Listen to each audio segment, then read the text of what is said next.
Dandenong, just coming into Dandenong now to go and visit Hitachi to get some parts. It's quite a painful place to go actually. It's like going to the dentist. It always costs a lot of money, and you walk out there feeling like you've just been assaulted. The thing with this place is there's a guy who works here. I don't know if you remember a show called Little Britain, and they got some sketch there which is the guy just keeps constantly saying, he's dressed as a woman and he keeps constantly saying, computer says no, computer says no. Well, there's a guy who works here he's exactly like that, you know. Everything's too hard for him. He really doesn't want to do any work, and you know, and he doesn't want to sort of really investigate your inquiries. It's just no, and computer says no.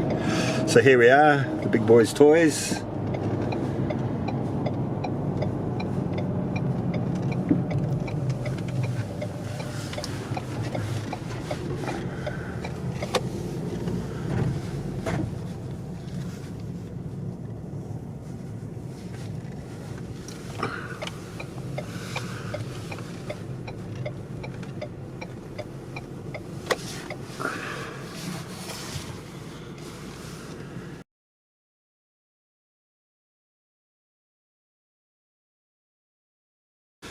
Well, as expected, I'm leaving Hitachi empty-handed.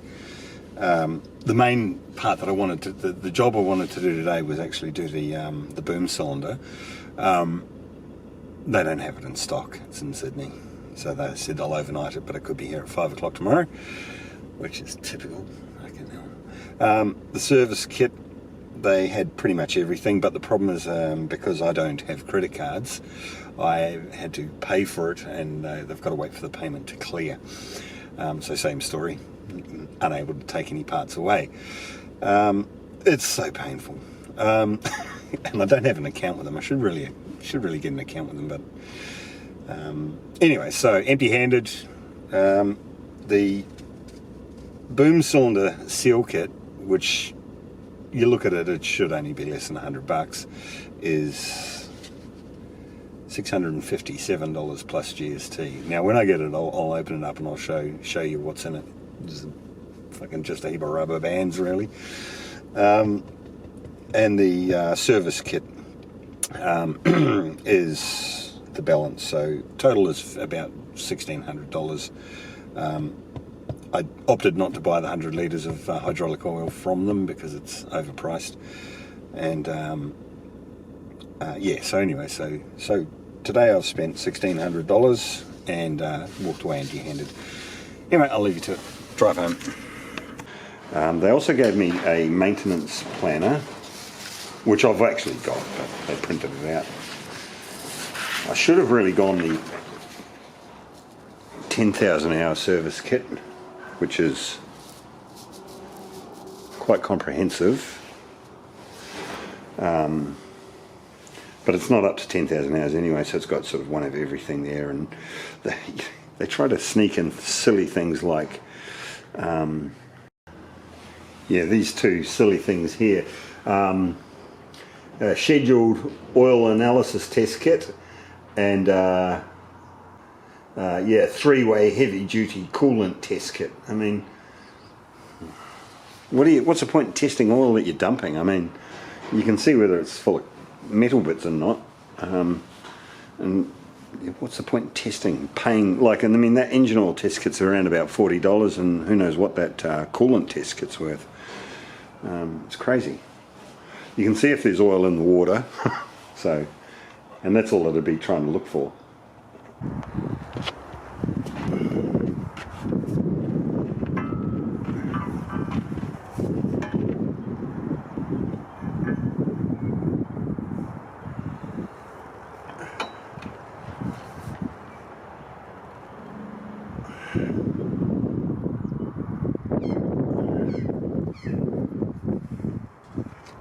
Awesome.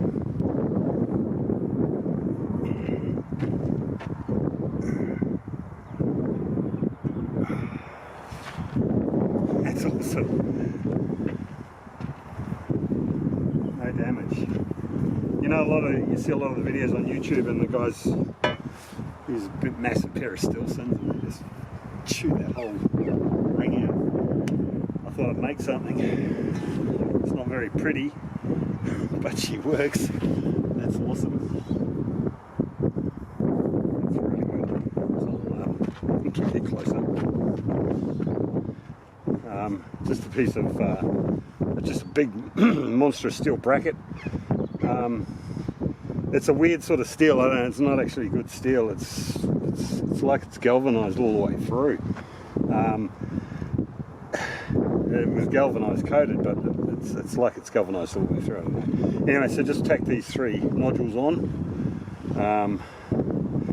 Couldn't get much purchase. I had to really get butcherous with it. Welded onto a bit of pipe. Cut that out with the plasma cutter, just roughly.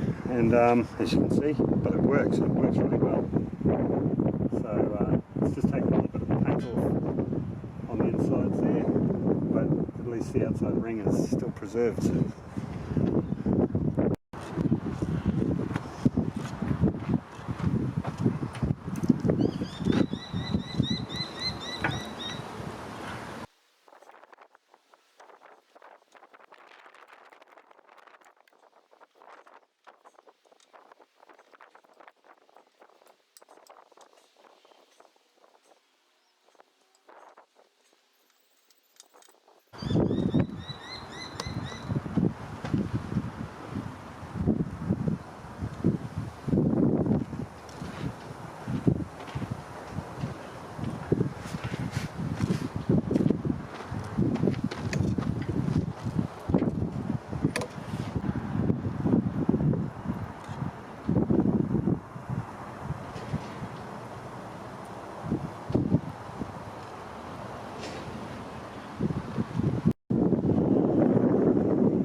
That noise, that's a donkey.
That wasn't supposed to happen.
All of the YouTube videos I've looked at, the nut on the bottom of the piston was really tight, but there's a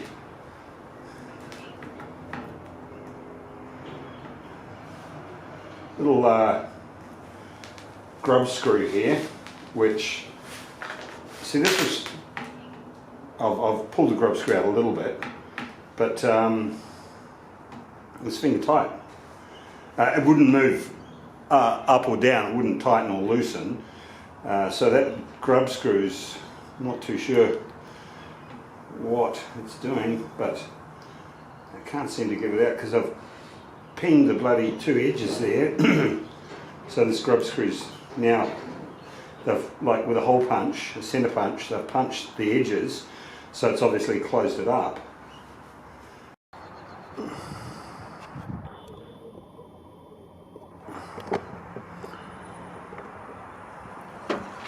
So Hitachi, in their ultimate wisdom, have decided to press that on.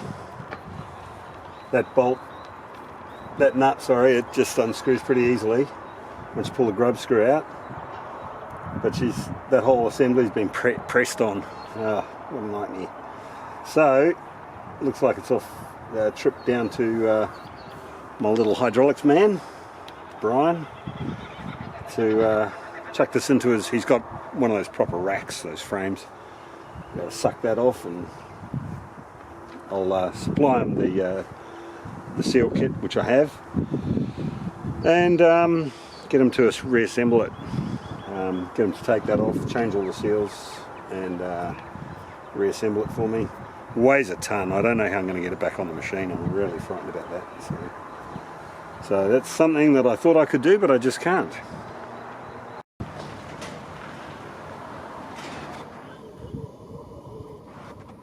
Kat's helping with the service, overseeing everything.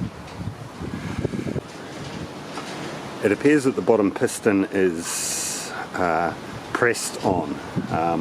The big nut at the bottom was actually completely loose, but it had a grub screw holding it in position. I think it was more of a safety thing than actual a retainer, because it was actually pressed on, and I just don't have a puller big enough and strong enough to get that piston off.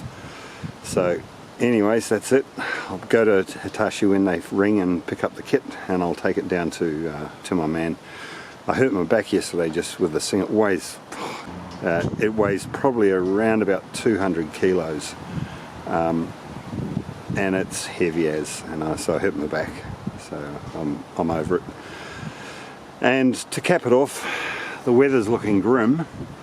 It's Tuesday and there's rain forecast for Wednesday, Thursday, Friday, Saturday. So 4 days rain. So I don't want to be messing around outside with this thing in the rain. Things getting rusty and whatnot. So it's better to take it away to the professionals. Well, hi guys. Sorry about the wind noise. It's pretty windy today. It's not a very nice day actually. So as you can see, I've whipped a few of the covers off, mainly just to get this bloody hose out. So here I've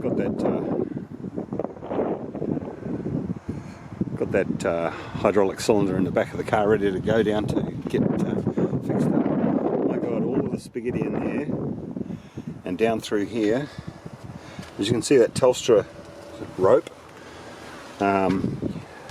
Pays to tie on a rope, especially in an area like that where the hose disappears, and it doesn't come out into sight. It goes all the way through there. God, this is a nightmare in here, and it only becomes visible in there.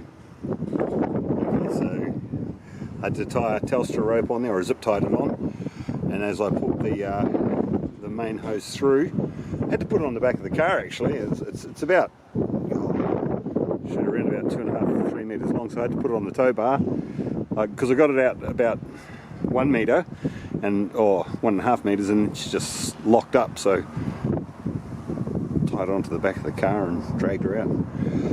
So I'm now going to try and find my way through that.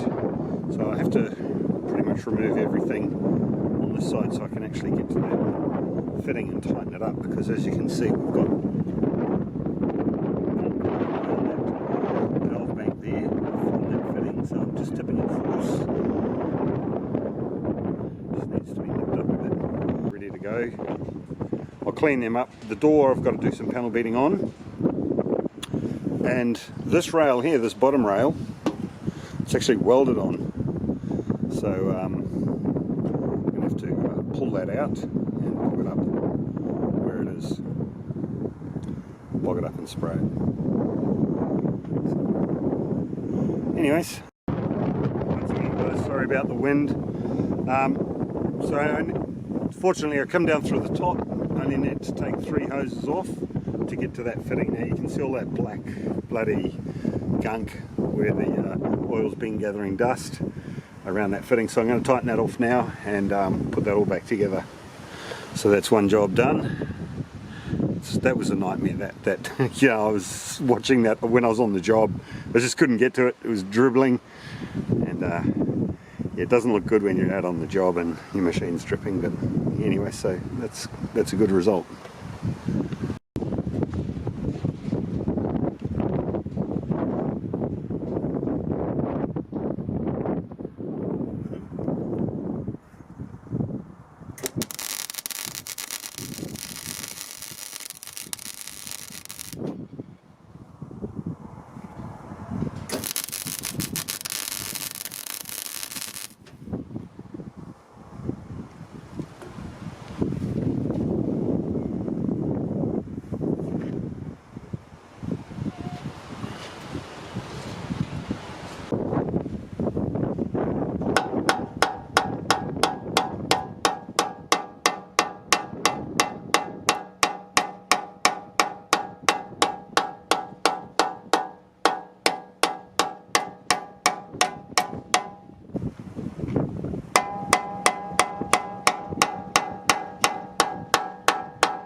piece of board, piece of printer paper.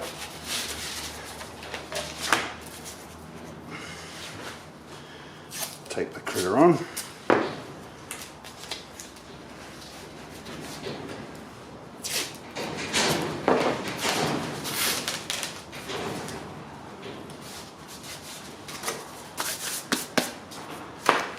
When I work on the ZF, things are a little bit more clinical than this.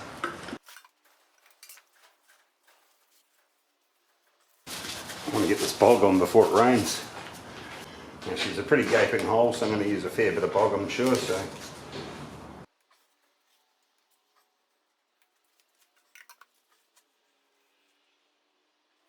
make a nice big hot brew.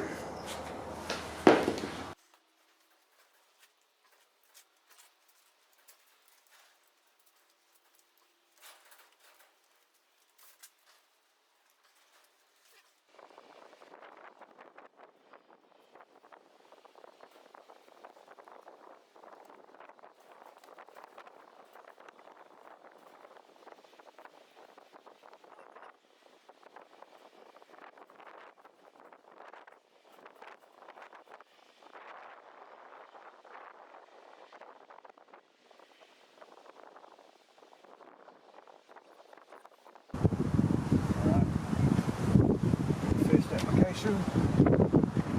It's still low in there, so need to put a bit more in.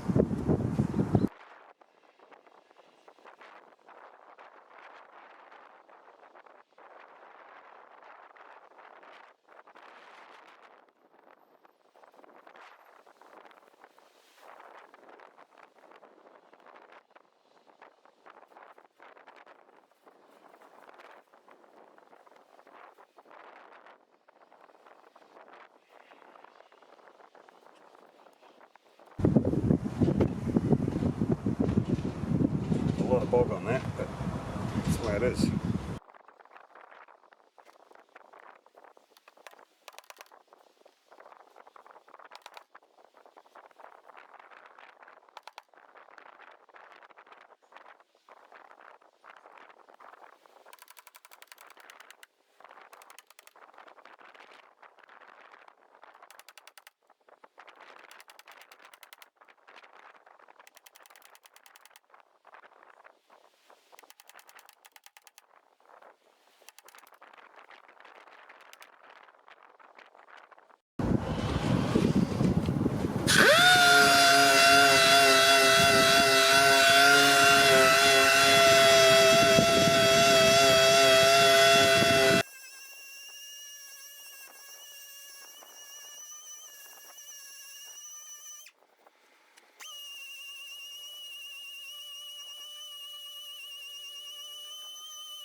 As you can see, still a little bit low in there. Pretty big dent. Mix some more bog up.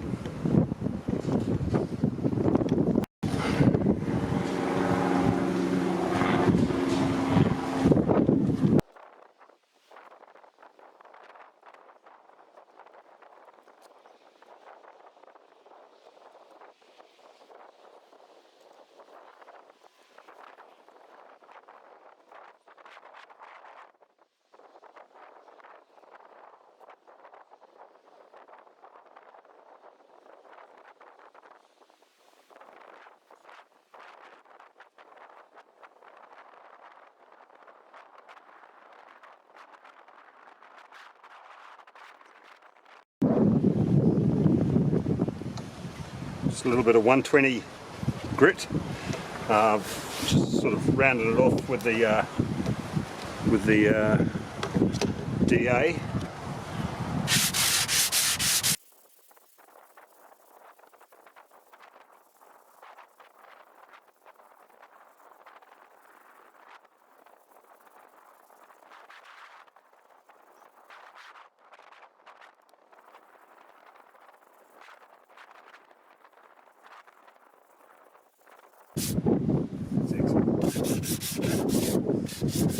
Like, there's a lot of bog in there, but it's not like a car, doesn't matter.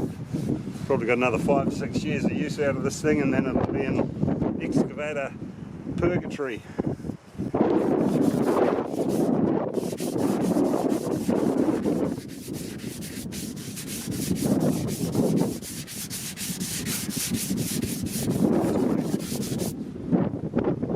What I'm going to do, I'm going to put some 2-pack epoxy primer on it. I don't like to just mix up. You got to mix it, and you can't store it once it's mixed. It goes off, being epoxy. And I'll spray that little area. Normally, what I do a whole lot of areas, and epoxy them all at the same time. But rain's coming, and I want to get this sealed up tonight.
I'm not going to put any thinners in this.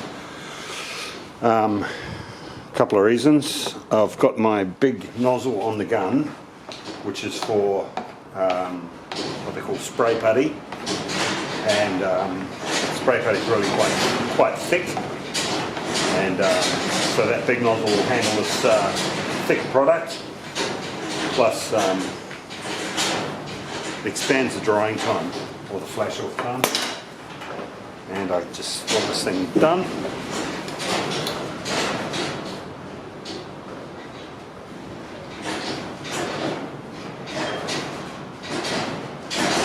Oh, not a bad guess.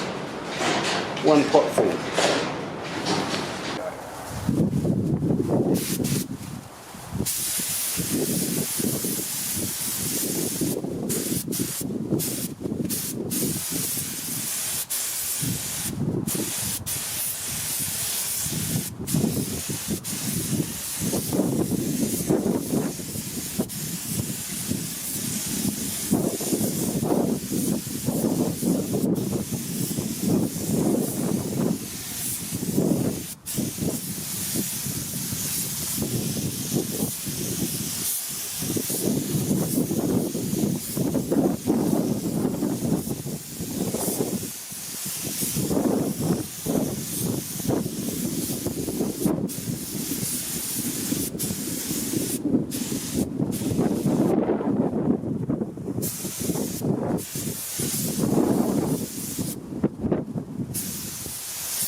getting quite late in the day now.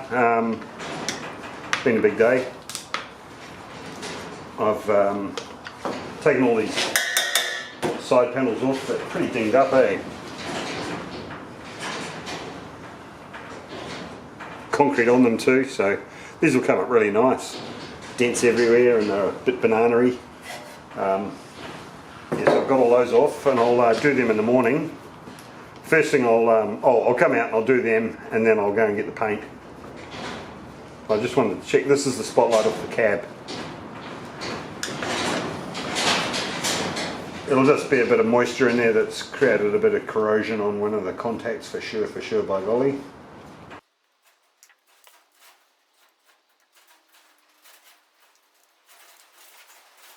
Windy outside too.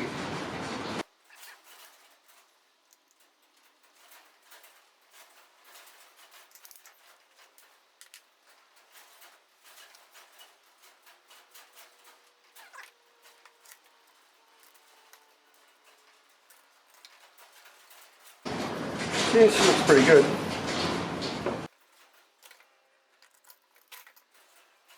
Just give these a bit of a clean up.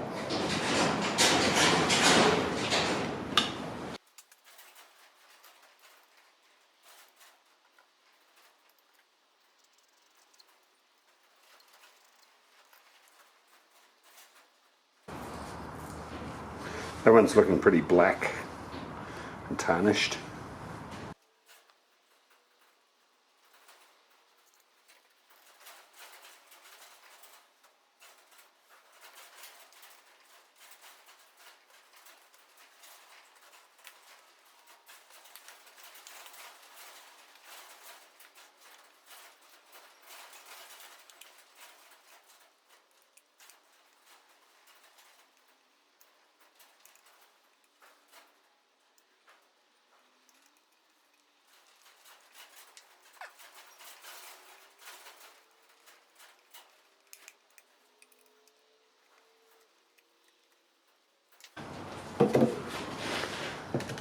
Give the clean whites off.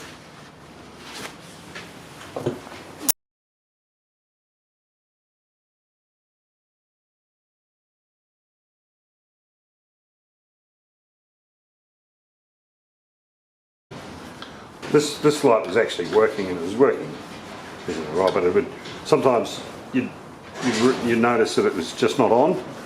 You'd tap it and it'd go on.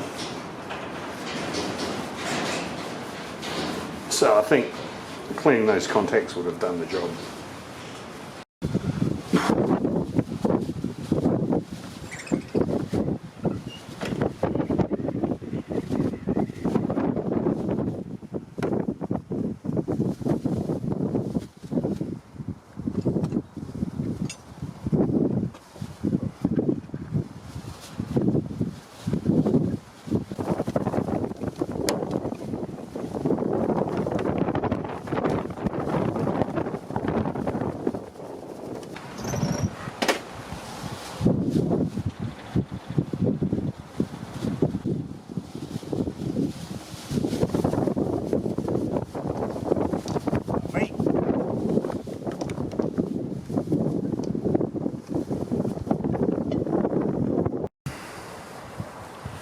Yeah, so we're all dried off now. It's touch dry, desandable by the morning. Got a couple of just little dents in there, which I forgot to fill, but I might get them. Because the good thing with this 2-pack epoxy primer, you can actually do your bog repairs over the top of it. But that's looking great. Give that a little bit of a scratch back, maybe do a little bit of final fill, just some fine with a glaze putty, and then you could go real overboard, but shit, it is only an excavator.